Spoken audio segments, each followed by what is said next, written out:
Все, поехали. Так, утро 7 января. Мы взяли топливо, готовимся к отходу. Все, собрались, пошли. Надо же рассказать, как вы приготовились, а мы ничего не рассказали. Это в следующий раз. Ладно, выходим из Марины. Курс на Кабо-Верде. Будем или нет заходить, пока непонятно. Посмотрим. Затарились топливом, водой, провизией. Все, что надо есть. Канарские острова по сути являются вершинами подводных гор. Из-за резкого подъема дна с глубины образуется короткая некомфортная волна. Качает как следует. Ходим в Гран-Канария пока.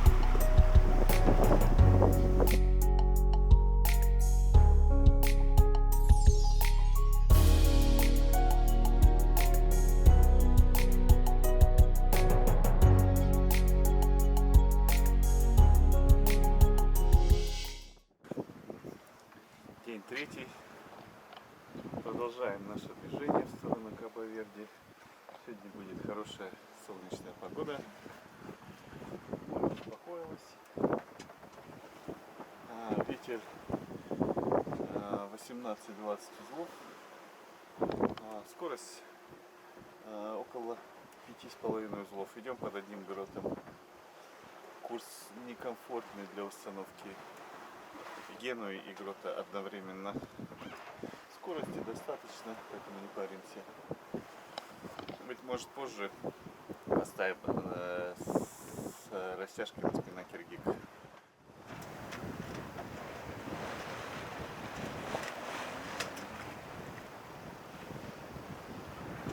Я делаю утренний обзор, осмотр, смотрим, все ли в порядке, ничего нигде не отлетело.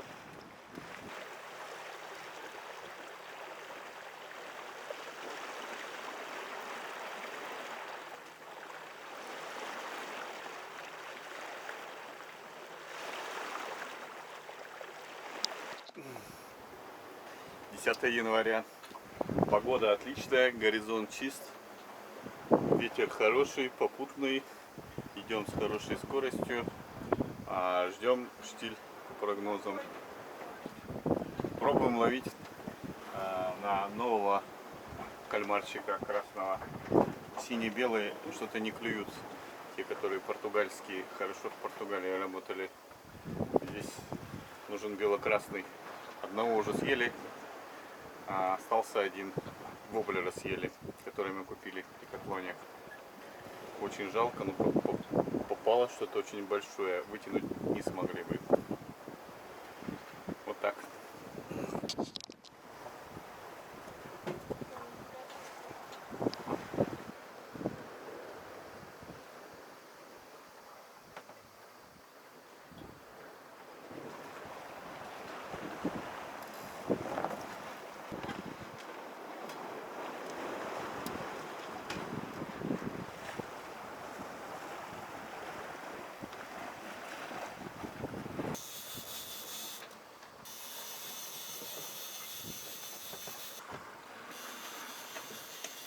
Надо полоснуть палубу, если будет большая, здесь будем ее мочить. И большой ножик нужен. Заводку. Ну что, ставки какие? Хотя бы что увидим там? Акула? Нет. Рыбина. Бонита? Это тюнец. Да? Тюнец. Тюнец. Тюна. Это махи-махи. Да? Это махи-махи. Ой, ой, ой. О, красота! Это махи-махи. Зубы какие, вот она перегрызла. 11 января, день 5.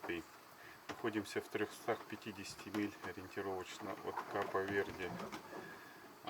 Скачали свежий прогноз погоды.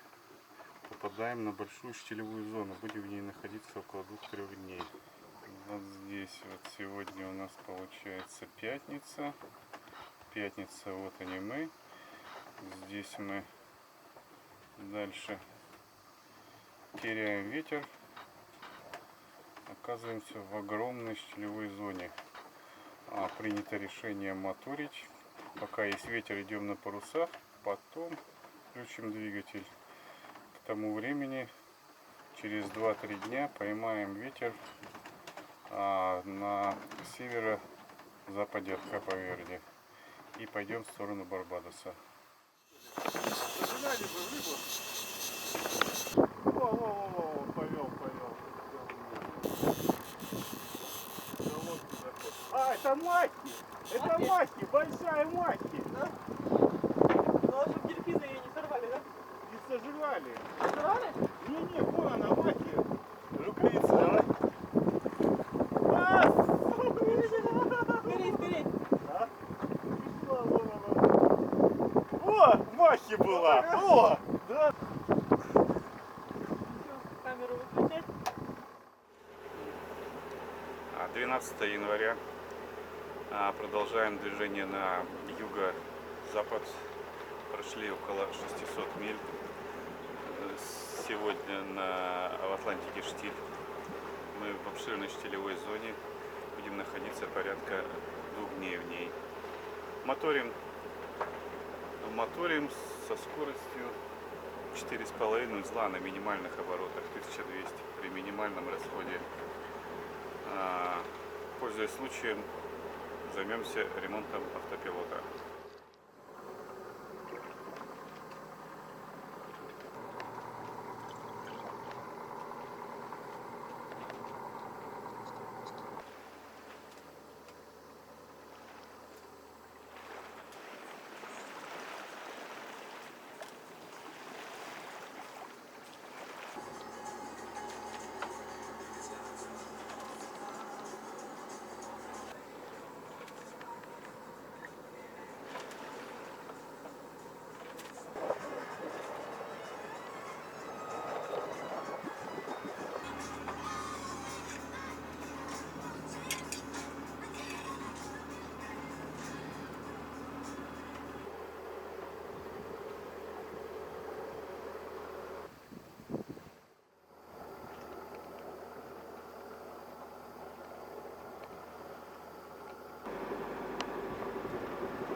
Января, 6-й день пути. Находимся в штилевой зоне. Продолжаем движение на юго-запад. Средняя скорость около 5 узлов. Моторим. Утро, раннее утро. Забросил удочку.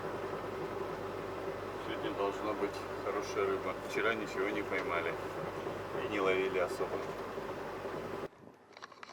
Здесь все нормально. Ждем хорошую рыбку. Здесь все нормально. Здесь все хорошо.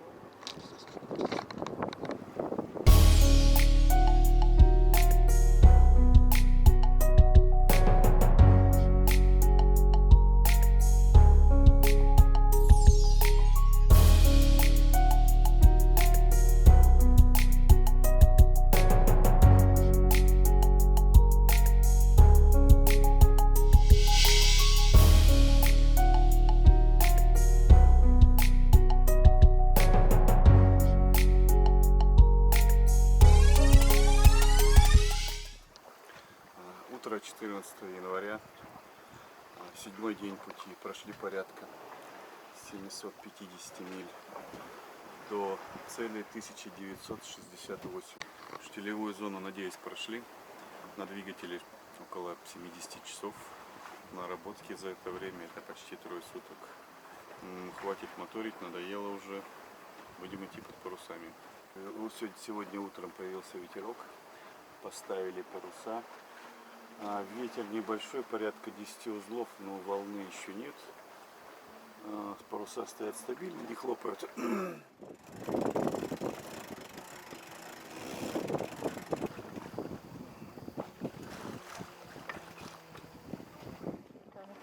Из сегодняшнего улова мы приготовили шашлычки терияки. Махи-махи. Давай, пробуй. Слушай, классно как. Мгм. Там распадайся. Да. Мелкосрочный ремонт закрутки на носу.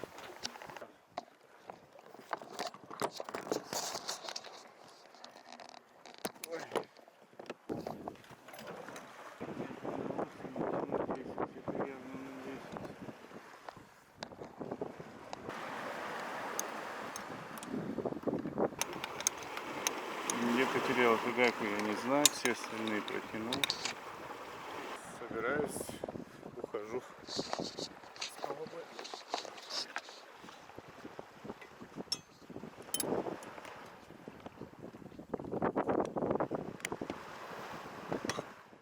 Сегодня мы хотим рассказать, каких и сколько припасов мы купили на океанский переход. И как мы эти припасы храним. Вообще, сколько всего нужно брать? Ну, в книге «Как организовать быт и питание на парусной яхте» Лин Падди пишет, что нужно брать припасов на количество дней предполагаемого пути, умноженное на 1,5, на случай, допустим, там, если были пешки или будет задержка в пути, и еще иметь аварийный запас продуктов на 20 дней. Я, конечно, точно не рассчитывала, сколько нам всего купить, но из количества консервов и гарниров, которые у нас есть, примерно можно понять по тому количеству продуктов, которые мы съедаем, на сколько дней хватит. В общем, нам должно хватить на весь переход еще. Ну, здесь мы храним, например, консервы. Консервы овощные, мясные, фруктовые. Ну, консервы мы еще не приступали есть. После 10-го дня пути у нас еще есть свежие продукты. Поэтому я думаю, что их хватит нам очень надолго. Гарниров у нас куплено по 2 килограмма, где-то примерно, риса, гречки, 5 пачек макарон, ну, тоже примерно 2 килограмма. Можно подрезать, да? В этом шкафчике у нас хранятся рыбные консервы, тоже некоторые крупы, мука, муки. Порядка 6 килограмм купили, потому что думаю, что когда закончится хлеб, мы будем заниматься выпечкой лепешек прямо на лодке. Тунец и сардины мы купили еще в Марокко, потому что они были так там дешево, что грех было их набрать. Хочу показать в этом шкафчике, что у нас хранится. Здесь у нас хранится тоже как альтернатива хлебу.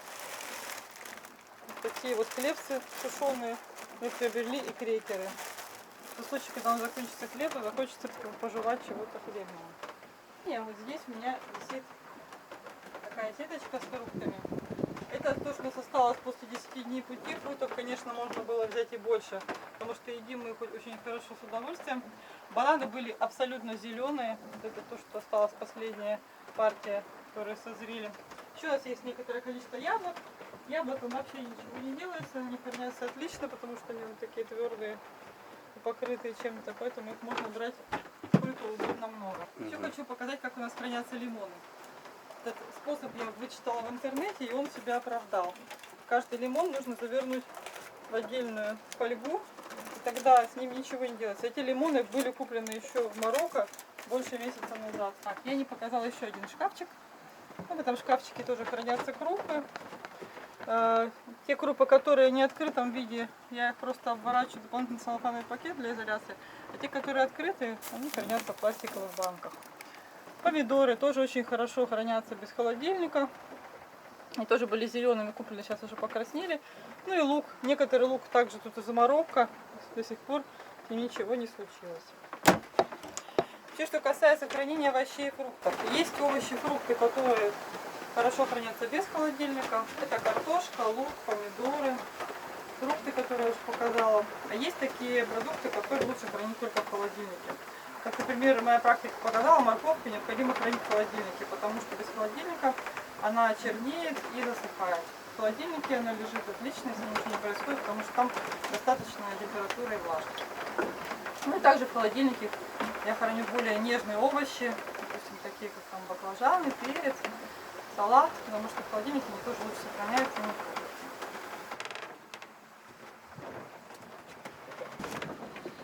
Здесь, в самом темном уголке, у нас хранится картошка. Картошки мы купили 5 килограмм.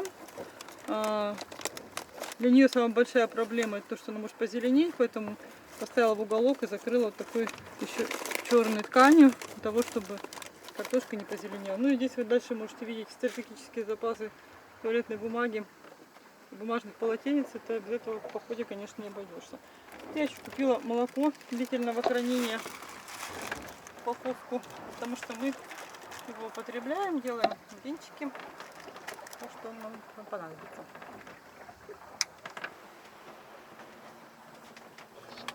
Яйца мы храним просто на полке в пластиковых упаковках. Эти упаковки мы заранее собирали, потому что не во всех местах яйца продают в такой упаковке, которые, в принципе, удобно потом хранить. Например, на Канарских островах упаковка от яиц после открытия распадается на две части, даже в холодильник неудобно убирать. Поэтому такие упаковочки мы сохранили, сейчас в них переложили все яйца и храним их просто на полке. Необходимо их только периодически переворачивать. Сейчас я как раз это и сделаю. Ну, конечно, важнее, чем все запасы еды, это запасы воды, потому что без воды жить человек не может. У нас есть водяной бак на 300 литров воды, еще примерно такое же количество воды мы взяли с собой в 5-8 литровых бутылках. Ну, вот за 10 дней мы истратили где-то половину бака. Ну, кроме того, у нас есть еще и другие напитки. Это минеральная вода в бутылках 1,5-литровых, соки, газировка. Ну, и 10 ящиков пива было. было. Качаем прогноз погоды. Система Iridium Go.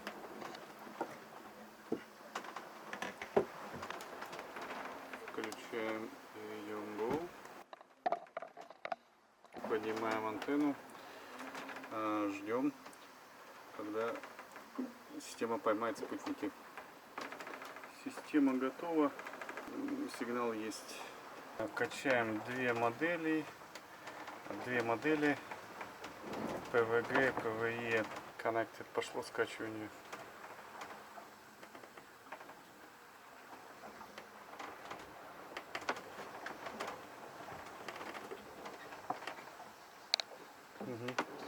Все хорошо, загрузились. Смотрим теперь, что у нас с прогнозом с погодой. Наша точка, мы находимся в этом районе. Четверг, пятница. Ловим хороший ветер. Идем с этим ветром. Суббота. По-прежнему продолжаем двигаться в этом районе. С хорошим ветром. 20 узлов. Ага, так, тут уже 25 дует. Тут где-то уже 25 даже, возможно, поймаем. Ну что, здесь ветер уже начинает становиться некомфортным, поэтому нам лучше уходить. Вот таким образом будет развиваться погода на нашем участке. Нас все устраивает, хороший ветер, хороший ход. Быстрее придем. Осталось всего ничего. Летучие рыбы прилетают каждую ночь по несколько штук. Утром собираем, как грибы, вялим на солнце. Процесс засолки рыбы. Сейчас мы ее подсолим под гнетом, промоем и повешаем вялиться.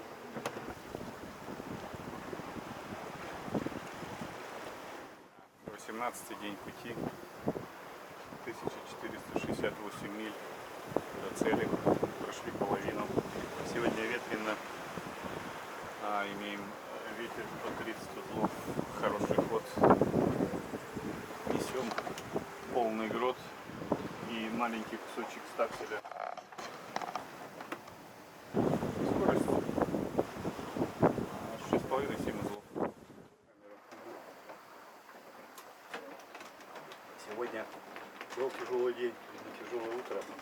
Сначала мы обнаружили в лодке воду, потом обнаружили слайдер сломанный на гроте.